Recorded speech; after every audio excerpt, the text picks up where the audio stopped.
Good day, everyone. Welcome to this introductory lecture on philosophy of religion.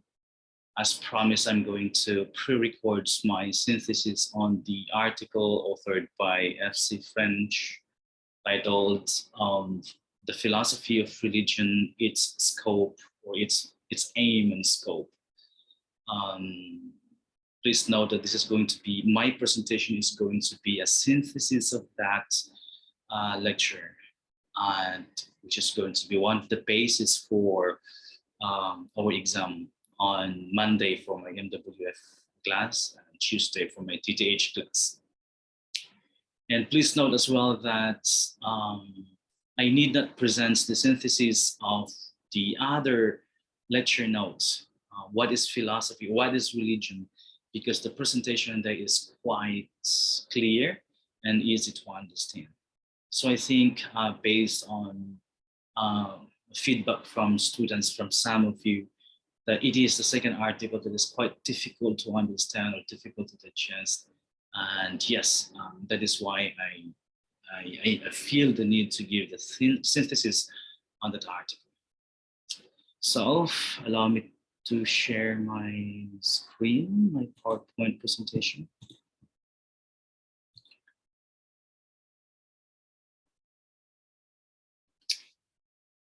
Okay, there are 3 points that I would like to present in this lecture. First is on the meaning, nature, and dynamics of the philosophy of religion. Second is the 3 types of methods in dealing with religious problems philosophically. And third major point is the 3 points that separate philosophy of religion from natural theology. So my presentation here is quite brief. Again, I will just be presenting the synthesis of that article. And most of the time, the basis of our exam will be the PowerPoint presentation and the things that I discussed here. So I guess, I think it's good if we start with our discussion with the question, why the need for religion? Or why religion?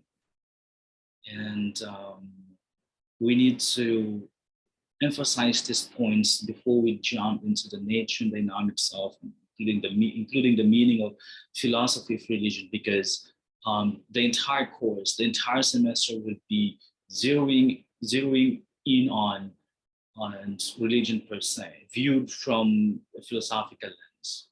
And so why the need for religion? According to F.C. French, humans always have the need to harmonize human life with the ultimate ground of reality. And so as we can see, even if we don't refer to F.C. French or any other religious scholars out there, you yourself can notice that we as human beings always need for a deeper connection with supernatural beings, or a deeper connection with the ground of reality, or a deeper connection with God, so to speak. And so the idea is, what I'm trying to say is that, well, yes, humans always need material things, the basic needs like food, shelter, and clothing. And we also have these needs for self-esteem, for recognition, the psychological needs or higher forms of needs. And we also have wants. But in addition to these needs and wants, there is this spiritual longing or spiritual want or need to be connected with the absolute, to be connected with the ultimate ground of reality, to be connected with God. We don't know why, but it's just part of our being humans. It's almost like an organic, nature of humans to connect with spiritual beings. Even the non-believers, I believe, even the atheists those people who claim to be atheists always would want to connect with someone or something or any theoretical, you know, uh, underpinnings of the beliefs, because I believe that there is always a spiritual chasm. There's always a lacuna within us that needs filling, and which cannot be satisfied by material things. And so there's always the need again for God. There's always a need for spiritual beings. And that's exactly one of the defining features of religion. We always want to connect. Now, in fact, that's one of the central points in the other notes on that I posted on Canvas. What is religion? And according to French, and I agree with him, that this need, this spiritual need, is felt in a practical way. What do we mean by that? Yes, that's quite simple, but when we say practical, we somehow think of something in return of, of what we've been doing or what we do. And so that the belief in a supernatural being, that need to connect with that ultimate ground of reality, with that supernatural being, is practical in the sense that at the end of the day, that belief, that connection with reality would bring in us some kind of spiritual harmony, some kind of peace of mind, some kind of assurance that, for example, I will be protected by the supernatural being. Or for those who pray because of money or because of more blessings. And so that longing to connect with that supernatural being, to pray for that supernatural being, is always, associated with the idea that at the end of the day, that prayer, that meditation, that asking for something will bring something good to me, truly, spiritually, psychologically. So again, that need is felt in a practical way. And so concrete examples of humans need to connect with supernatural being, ultimate ground of reality is, everybody's familiar with this, with the annual, non tawag ba dito? But anyway, the devotion to the Black Nazarene. And I think everybody can relate with this. Look at this. This is phenomenal. I think it happens every January, and people, of course, these people have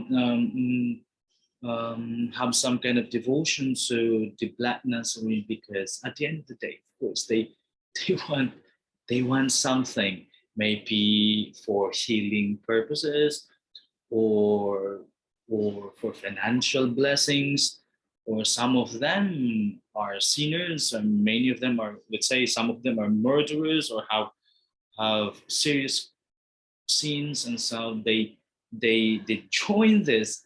They become devotee of the Black Nazarene because they want to be forgiven. There's always this need, which is felt, again, according to French, in a practical way.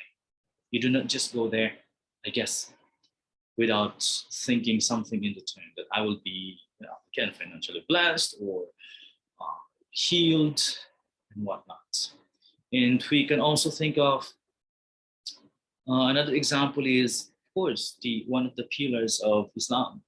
At least once in the lifetime, in the life of the Muslims, at least once in the lifetime, they have to pay, or they have to pilgrimage to Mecca, and at least see or touch the Kaaba.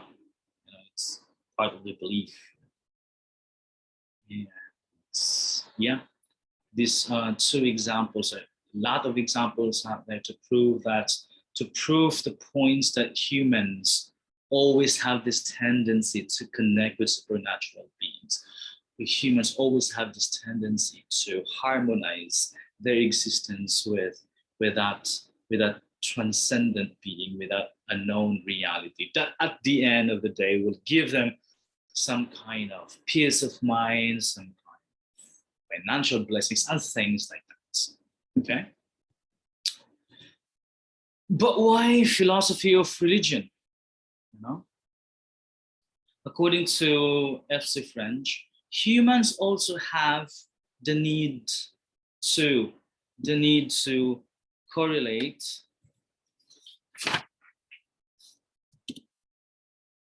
According to F.C. French, humans also have the need to correlate religious views and practices with scientific conception of the world. So what I'm trying to say is this: in the past, or in the ancient periods, people believe in God, in supernatural being without questioning. Okay, they just feel the need to connect, feel the need to believe, feel the need to ask help from supernatural beings because they are in need actually of protection, of of food security and things like that. But as time went by, there is, as especially when especially when the human psyche advances, people now began to question what's happening, what's going on around. And in the case of religion, humans or the mind wanted to make sense of what they have been doing, to make sense of what they have been believing. And so again, as according to as French articulated, humans again have the need to correlate religious views and practices with scientific conception of the world. In other words, they want to prove their understanding, their beliefs and practices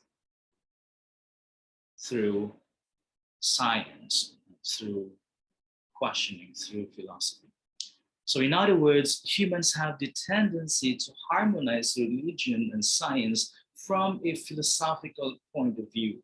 So there is, gone are those days that humans or human beings would just kneel and pray and without questioning. This time, as again the mind advances, the mind develops, they would want to make sense of what's going on.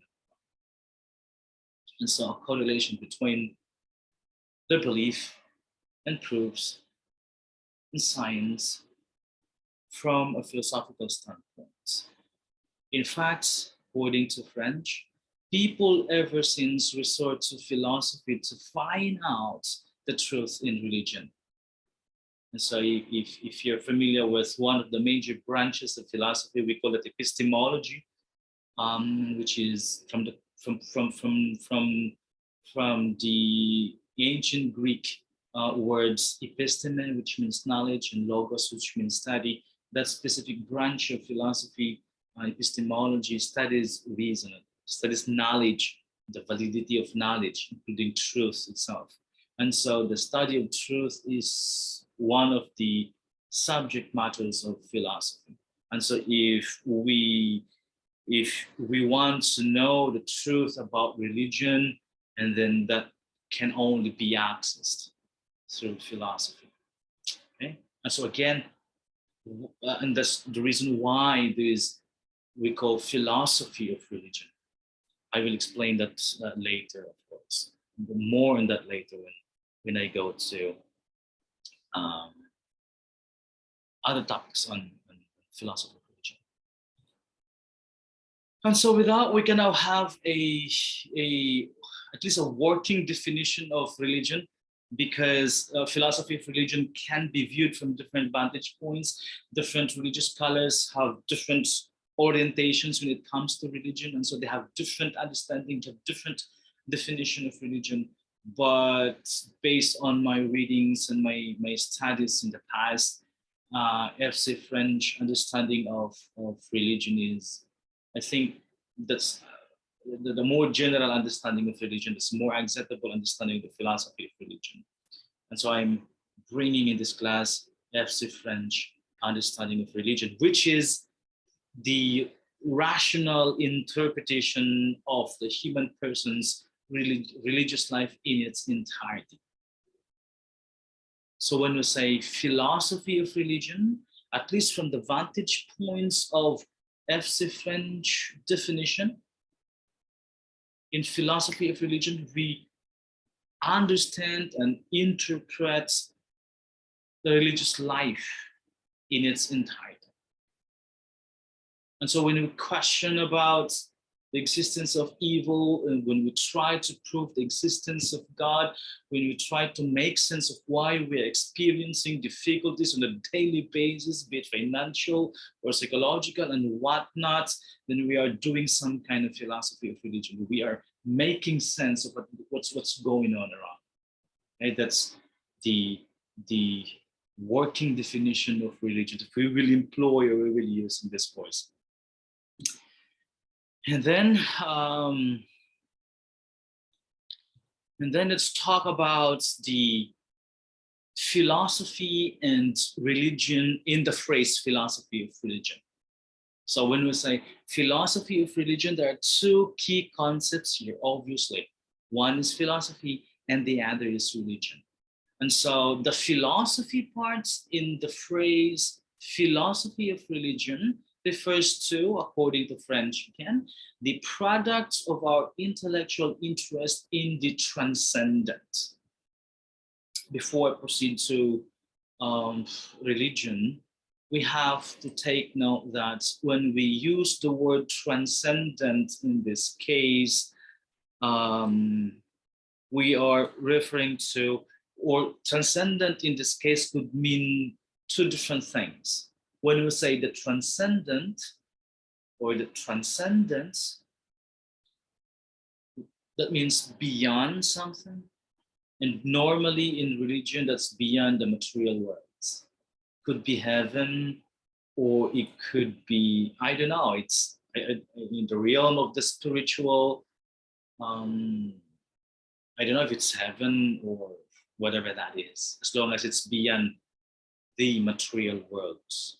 It's maybe in the level of idea, according to Plato, the context of Plato's understanding of the beyond. Or maybe it's heaven in the context of Christianity, another religion that believes in heaven. And it could mean a state of mind. And that's the first understanding of the word transcendence, just the beyond. That is why when we say we need to transcend this reality, we say we need to go beyond that reality. So that's the first, again, that's the first understanding of the word transcendence. On the other hand, transcendence, especially in philosophy of the human person, if you are familiar with Gabriel Marcel's understanding of Gabriel Marcel's philosophy of man, or philosophy of the human person, Marcel's understanding of the transcendent, not just his understanding of the transcendent does not refer only to the beyond, but he was also referring to God, to that spiritual being, that ultimate ground of reality, that's ultimate being out there as the transcendent one. Okay, so when we say philosophy is the product of our intellectual interest in the transcendent, then that person, or we mean both or either or, that idea of transcendent that is going beyond or simply the beyond, or the idea of transcendent as simply the spiritual being out there. And that depends on your own orientation. Just what I'm trying to say is, do not, be myopic in your approach here, in your understanding of transcendence. There are different vantage points in understanding the concepts. And then religion is the product of our practical interest in the transcendence. Okay, going back again to the word practical, we do not just relate with God, we do not just relate with that ultimate being if there is not a need on our part, be it material again, or psychological or spiritual, but most of the time it's spiritual. We wanted to connect, And again, that is a practical feeling, or that feeling is, that need is felt in a practical way. Right? And so the need to go beyond, for example, if you are a Buddhist, in Buddhism, they practice meditation because, well, there's no, many Buddhists don't believe in God the way we understood it. But when the Buddhists try to go beyond, when the Buddhists try to transcend, to go beyond, they transcend within the immanence, within immanence. They transcend the material existence. And so therefore, when they meditate, they access the beyond, they access the spiritual aspects of reality. It does not necessarily refer to a big brother out there. Could mean just a state of mind. When, for example, a Buddhist is not affected by what's going on around at the moment, because even if he is physically present in that material sphere, his mind is out of this world. He's not of this world. So philosophy, in the phrase philosophy of religion, is our theoretical attitude towards the transcendent, and religion is our practical attitude towards the same. Okay, so much for the meaning, nature, and dynamics of the philosophy of religion. Again, my presentation is just very is succinct. I just presented a brief sketch of the meaning, nature, and dynamics of the philosophy of religion. Please refer to the article by F.C. French, of course, The Philosophy of Religion, Its Aim and Scope, and the other lecture notes, What is Religion, for more detail on this topic. But at least at this point, I hope I have given you an overview of the meaning of the philosophy of religion and its nature and dynamics. Let me proceed now to the three major types of methods in dealing with the religious problem philosophically. And so the first, as you can read in the article, there's F.C. French mentions three methods. The first one is F.C. French mentioned three methods in dealing with religious problem philosophically. The first one is the method of elimination. Second is method of addition. And the third is, of course, philosophy of religion. Let me briefly talk about the first method.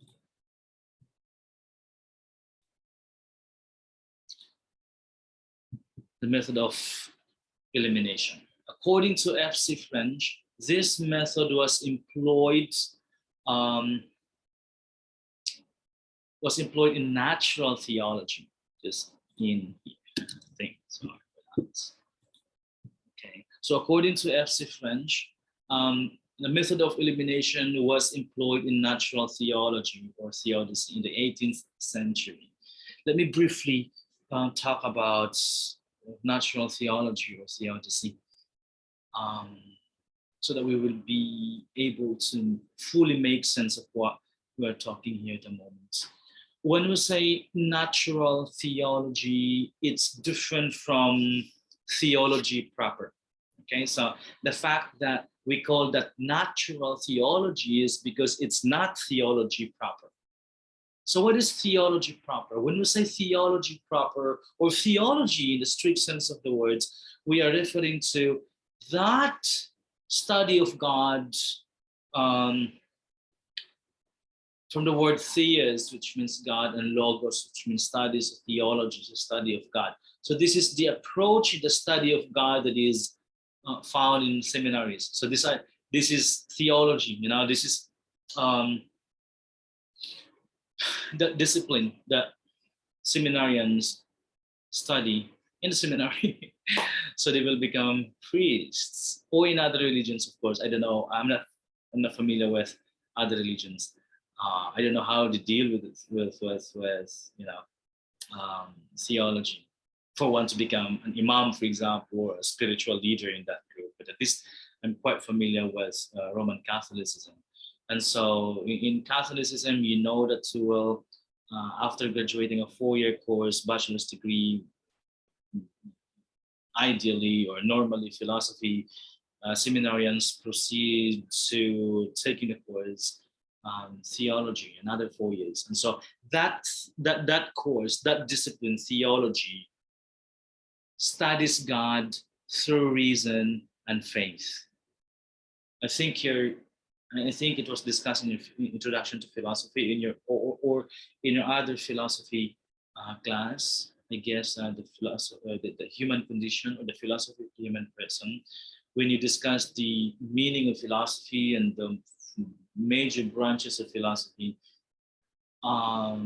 theology I think was mentioned there because that's somehow related to philosophy as a whole. So again, theology, the one studied by seminarians, so they will become priests, studies God through reason and faith. While natural theology studies God through reason alone. And so theodicy or natural theology is that specific branch of philosophy that studies God, the nature and dynamics of God through reason alone. There's no faith here. And that is why, and by the way, when I say natural theology, that is also called as theodicy. And the number one question, one of the major questions in natural theology or theodicy is, what is God? Who is God? If God is a good God, then why did he allow evil in this world? And can God create a very big stone that he could not carry if he is a powerful God and things like that? So that's theology. We study God in this discipline or in this course through reason alone. So that's just the main difference between theology proper or theology and natural theology. Okay. Anyway, just for additional information. And in the method of elimination, religious scholars attempted to make religion rational by removing whatever seems to be irrational about it. And so there is not actually the questioning mind at this point. In fact, of course, the third approach or the third method is philosophy for religion. So in this case, there are dogmas, just as in the second method, and believers and believers accept these dogmas without questioning. But what makes this method different from the second method in scholasticism is that, look, they only accept what is good and disregard what is not good. Kaya that is why a method of elimination.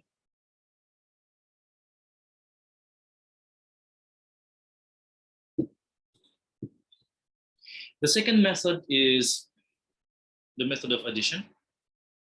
In this method, religious scholars did not attempt to remove what seems to be irrational about religion, but provide a rational basis for religion. Okay? So here, dogmas of a given religion are accepted as unquestionably true. And this is exactly what happened in the Middle Ages, the medieval periods. Scholars like St. Thomas Aquinas, Augustine, St. Anselm, William of Ockham, and the rest of the doctors of the church tried to, establish the gospel has become a dogma. It has been established in the church, and believers don't have the right to question it. Even, the church orientation towards society or nature. Think of the Copernican revolution. Think of the case of Galileo. Because the church before Galileo, of course, it was Copernicus who discovered that idea that center of the universe is not the earth, but the sun, heliocentrism, and it was developed further by Galileo. Before them, the church believed in the Ptolemaic understanding of the universe, that the center of the universe is the world, earth, geocentrism. For centuries, the church adhered to that belief until the coming of these revolutionary thinkers. And the first time that idea was introduced, or anybody who adhered to that idea will be excommunicated or will be prosecuted because persecuted rather, sorry, because yeah, it's against the dogma of the church. So again, here in the method of addition, there is, dogmas are believed to be true, and they're not supposed to be questioned. And so the role of religious scholars during this time is to provide some rational justifications to this belief. And so therefore the famous 5 proofs of God's existence by St. Thomas Aquinas, or the ontological proof of God's existence by St. Anselm, and the cosmological argument of Descartes and things like that.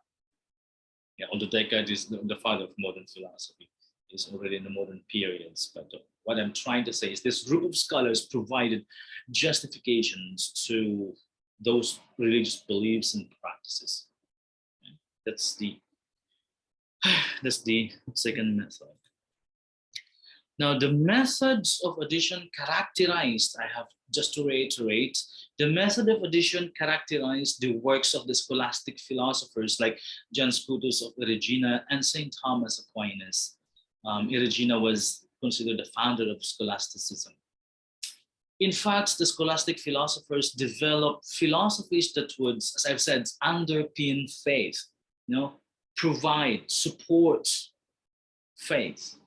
So again, the concern of the medieval thinkers, these medieval religious scholars were to come up with philosophies, come up with justifications that would support that faith again.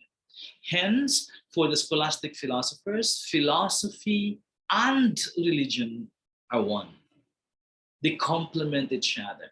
And what is important here is there is no primacy of one over the other. They are of equal footing. One is on a par with the other. Philosophy and religion are one.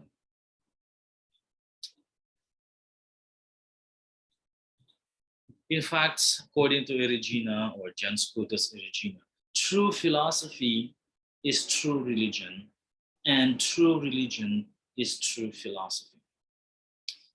And according to St. Thomas Aquinas, beliefs that cannot be proven by experience are not viewed as contrary to reason, as many thinkers, philosophers would have us believe, but are beyond reason. So we have to take note of this in the case of St. Thomas Aquinas, because there is a tendency for the inquiring mind to consider views that cannot be proven by experience, or that cannot be proven by science, as irrational or as contrary to reason.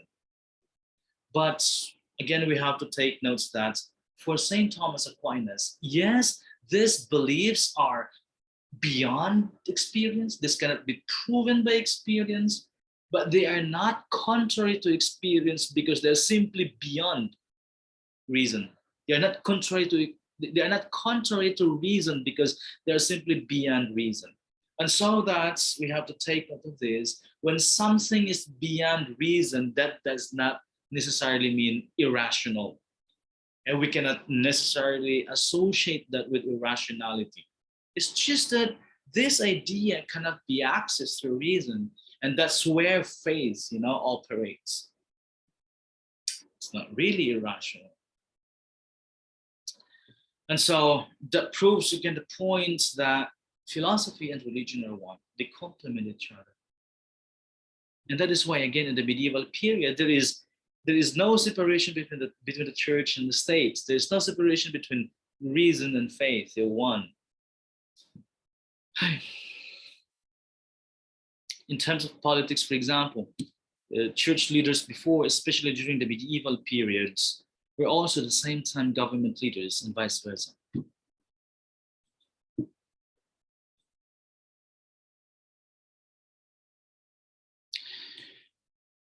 Now the method of elimination and method of addition gave way to a third method, according to French, which developed in the 19th century, namely philosophy of religion.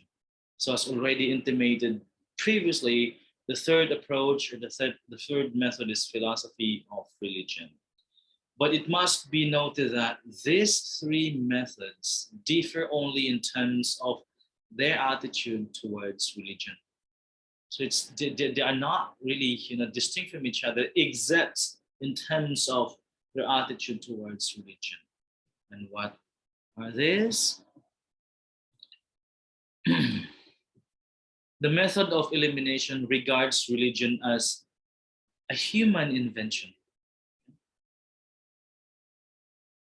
Although Ludwig Feuerbach is a modern thinker, but he has this argument that it's not true that God created humans in his own image and likeness. He said it's the other way around. It is humans who created God in his own image and likeness. So that, according to him, according to Feuerbach, if dogs can create an image of their own gods, it would definitely look like a dog. If a monkey can create its own image of God, it would look like a monkey. It's so happy that we're humans, we're conscious of our being, that and we try to address the need to have a big brother, or to have a connection with spiritual beings or the ultimate ground of reality. That's our God looks like humans. Of course, I don't necessarily believe in that. I was just sharing to you that idea as a concrete instantiation of the approach of the method of elimination. For them, again, religion is a human invention. We invent that discipline, we invent belief and practices, or we develop, establish these beliefs and practices because, again, of that need in general, be it material, spiritual, psychological need. The method of addition, on the other hand, regards religion as divine revelation. So again, because the leading proponents of this method of addition are the scholastic philosophers during the medieval period, it's very clear that for this adherence, for the adherence of the method of addition, for the scholastic thinkers and associated group of thinkers in this tradition, viewed or regard religion as divine revelation. It is given to us by God, by the Holy Spirit, and then we access it through intuition. We do not rationalize, we just accept it. It is given to us. Like God revealing to Moses the Ten Commandments, or like God revealing to Muhammad, the doctrines of Islam. And third, philosophy of religion, this method, this approach takes religion as a fact in life to be interpreted. Remember, a while ago we talked about the working definition of religion of philosophy of religion for this course. Philosophy of religion is an interpretation of the religious life in its entirety. So we talk about your practices, we question, we interpret your practices, your belief. Why do you behave that way, and things like that? So that's the overall attitude of the philosophy of religion again. Okay? Religion is not just dogmas out there. As I will mention later, religion is dynamic, it's developing, it's growing. Because again, its subject matter is facts of life that needs interpretation. And so, just a side notes, in philosophy of religion, we do not just believe on something because we have been told to believe that, in the practices and the doctrine, but we believe because we understand that that's the right thing to do, or that's the most practical thing to do. Okay? So that's the, and so the point that I would like, or I think FC French would like to show here is that the approach of religion, of philosophy of religion, should be this: an objective understanding and interpretation of the facts of life, the religious life. Thus, in philosophy of religion, the data for the study of religion are no longer sought in ready-made dogmas, as in the case of Islam, as in the case of the Catholic Church. There are ready-made dogmas. And these dogmas are true before, now, and in the future. These are objective truths, at least for that religion, for that particular religion. And so the idea of killing is absolutely wrong in Christianity, is always wrong all throughout. If in the past the idea in Christianity, most specifically in Catholicism, is that they're just to gender, male and female, and that same-sex marriage is not allowed because that's against the will of God, then that truth and that belief, that dogma will last for eternity. These are ready-made dogmas which cannot be questioned. That's the approach of the scholastic thinkers, or the method of addition. But again, in philosophy of religion, we do not, or philosophy of religion no longer consider that as data for the study of religion. And so the data, again, for the study of religion are no longer sought in ready-made dogmas or ready-made persons or ready-made worlds. But according to FC French, they are sought on comparative history of religions. And so therefore, before you, one of the implications here is on the first point on comparative history of religion is, if you're going to make sense of a particular religion, we got to understand it from the vantage points of other religious beliefs. We need to study Christianity, we need to study Islam, we need to understand other beliefs and traditions and religious practices. We got to understand its entirety, holistically. And so, the implication is, we cannot just say that Christianity is the best religion in the world. We cannot just say that Islam is the best religion in the world. Because we got to interpret life or religious life, then you got to consider so many vantage points, so many religious orientations. Okay? So instead of focusing on dogmas and questionable belief, or belief that are supposed to be questioned, is timeless truth in some religions, philosophy of religion talks about a comparative history of religion, an understanding of these different religions. And something like, for example, I have these arguments before, that we become Christians by default. Because in the first place, we don't choose our own religion. It was just imposed on us by the Christians in the past, on our ancestors. And then it was handed down from generation to generation, at least in the Philippines. without people questioning. Or there are some questioning, of course, the doctrine, that dogma. That is why they become atheists, or some became Muslim, or some became Protestant. But most of the time, we don't question. We just adapt the doctrine and live by it because it was imposed on us. This time, not by the colonizers, not by the Spaniards, but our parents, you know? But the point is, ideally, if you talk about freedom here, ideally, before I choose to be a Catholic, I should have been exposed to other religions. I should have studied other religions, and at the end of the day, I have to decide which religion best suits my orientation.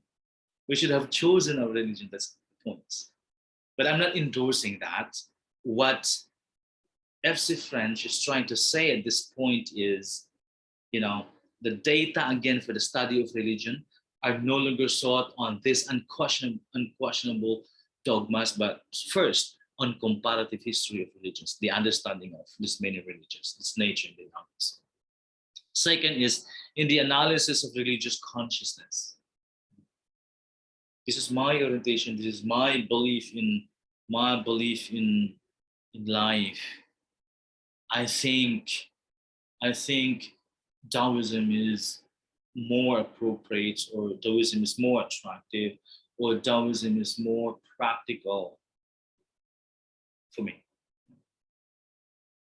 And so that kind of consciousness, that kind of religious orientation becomes now the subject, one of the data of the study of religion. So a holistic understanding of religion. And third is in the ethical and social phenomena of religious institutions. In the Philippines, not in the Philippines, in the world, there are more than, when I was in the undergrad, that was 20 years ago, I learned that there were more than 2,000 Christian sects all over the world. I don't know how many there are now. But the point is, we have so many religious institutions. We have so many sects in Christianity. And so philosophy of religion must also, study this practices, this, practices of different sects in the society, in religious institutions. Most particularly, its ethical and social dimensions. What is its implication to society? The ethical practices of that particular sects, like the Jehovah's Witnesses. They don't believe in. They don't practice blood transfusion. So the ethical aspects of the belief, if a member of Jehovah's Witness is hospitalized, and for example, she got dengue, and we don't have medicine for dengue. Until now, we don't have medicine for dengue, and the best way to address dengue is through blood transfusion. You get to aabuno ka ng dugo para hindi ka maabusan ng dugo. But for the Jehovah's Witnesses, that is ethically wrong. That is unacceptable for them. So we got to consider that as well. So as we can see, it is the business of philosophy of religion, or it is the aim, to use the word of FC French, it is the aim of philosophy of religion to evaluate religion or religions in the light of our ultimate philosophical conclusions about the relation of human life to reality as a whole. So we got to question, we got to interpret, we got to understand, religion or religions from the vantage points of our philosophical orientations, philosophical conclusions about life, about the reality, about the world. And so that is why in the study in philosophy of religion, the approach is quite holistic and objective. We don't focus like we don't have this. We get rid of our myopic understanding or myopic approach in life. We we get rid of this one-dimensional approach, arguing that there's just one religion, there's just Christianity and nothing else, or there's just Islam and nothing else. Yeah, and that should not be the case in religion. And so again, the approach is quite holistic, quite critical, as I mentioned in the when I during the orientation I talk about the syllabus, that the approach to philosophy of religion is critical. We view both sides of the same coin. We view we listen to the entire story before we make judgments. We make a decision about something. Okay? Before we say, yeah, I don't want to talk about politics anymore. before we judge a person, before we say he is magnanakaw, then we need to study all the uh, facts, you know? and if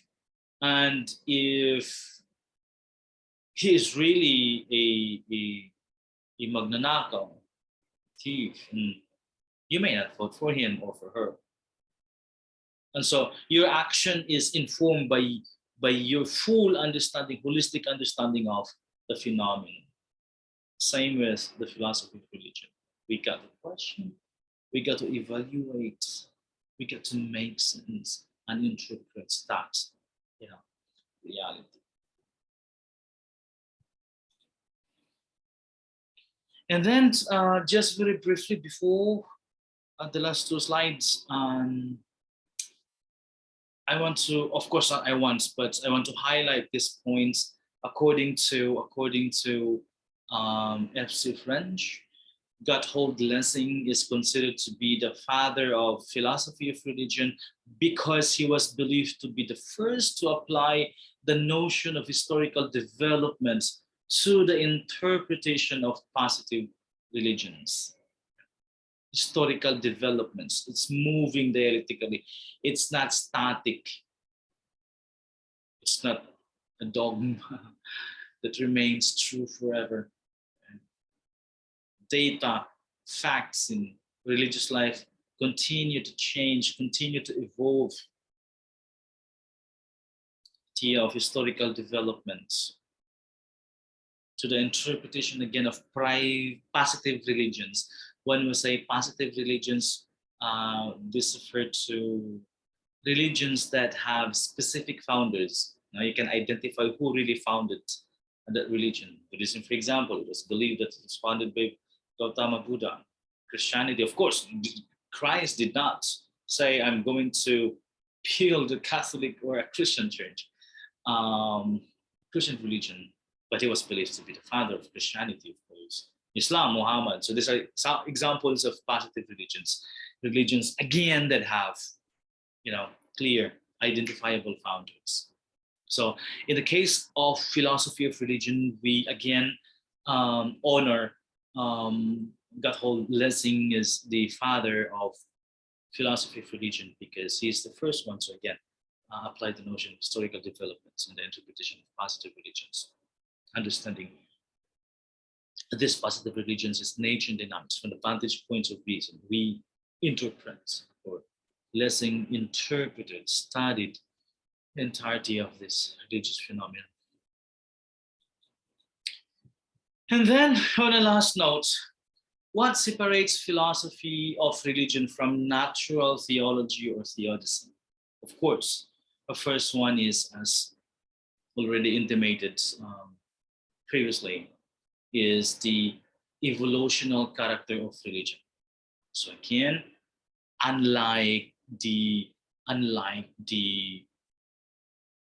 method of elimination and method of addition, unlike the approach of the scholastics, wherein gospels or teachings of the church have been put into have been transformed into dogmas, and dogmas are and dogmas again are understood as this belief and practices of the church that are considered to be absolute and questionable.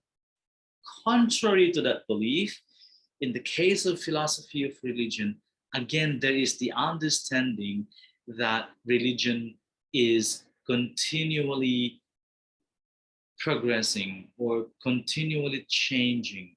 It's evolving, okay? It's not static, it's dialectically moving, progressing, so that what might be true today may not be true in the future. Like, for example, if the Catholic Church today is so strong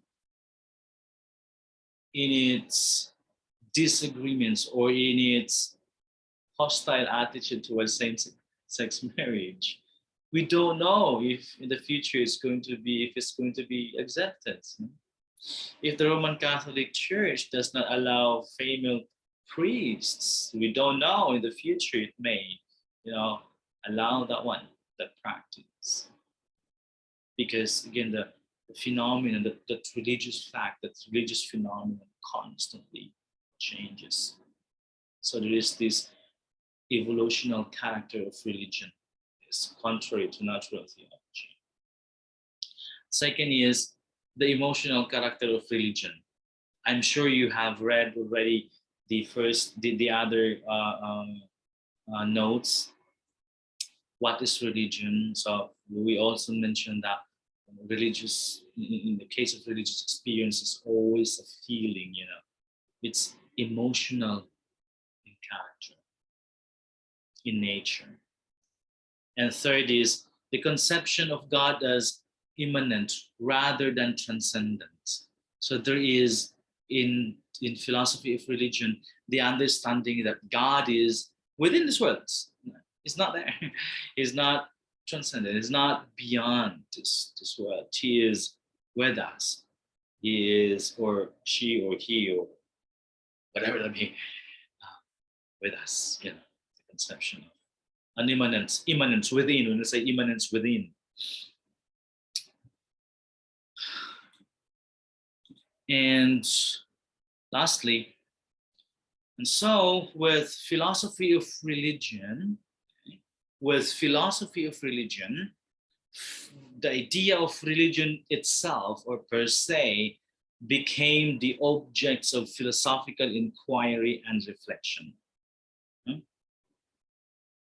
We got to, again, in religion, we got to interpret religious life, we got to religious phenomenon. We got to evaluate religion or religions. See, in that sense, it has become the object. In philosophy of religion, the very idea of religion, again, to reiterate, to emphasize, became, the object of philosophical inquiry or philosophical reflection.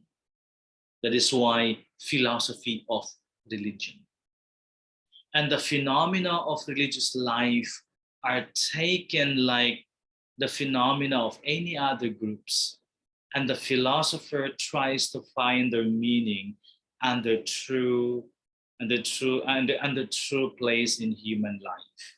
So just as in the case, for example, of philosophy of language, or the philosophy of education, or philosophy of science. So in the philosophy of education, that type of philosophy studies educational phenomena, educational entities or phenomena that deals with education, has something to do with education. In philosophy of science, the object of philosophical inquiry is science as a whole, technology as a whole. Philosophy of language is language. So in the case of philosophy of religion, obviously, religion becomes, again, the object of philosophical inquiry. So it's a philosophy of religion at the end of the day. And so that's all for my synthesis on philosophy of religion, or what is philosophy of religion. And in our synchronous session soon. You may ask questions if you have, questions, or if you want to clarify a few things, you um, can raise that points in our in our next synchronous session. But meantime, with this, I guess you're ready for the first time quiz on again Tuesday for my TTH class, and on Monday for my MW class. And so I hope that after I received several emails from some of you who had difficulty understanding the article by FC French, I hope this lecture, this introductory lecture today, somehow I hope it clarifies some confusion on that article. And so much for now, and see you soon. I wish you all the best.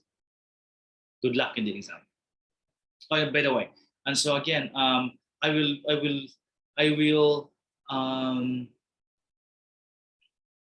update the announcements for the exam, but the same instruction remain, of course. I will open, or I will publish the time quiz 15 minutes after the start of the official time, of course, so that everybody can catch up. Everybody will be present. So if our time is 1 to 2, I will publish the exam 1:15. When I publish the exam, well, it cannot be. If I publish the quiz in my, for example, philosophy it cannot be seen by my 1 to 2 p.m. class. Okay, that's fine. Sorry, I'm still navigating, familiarizing myself with Canvas. Okay, thank you again, and see you soon. I wish you all the best. God bless.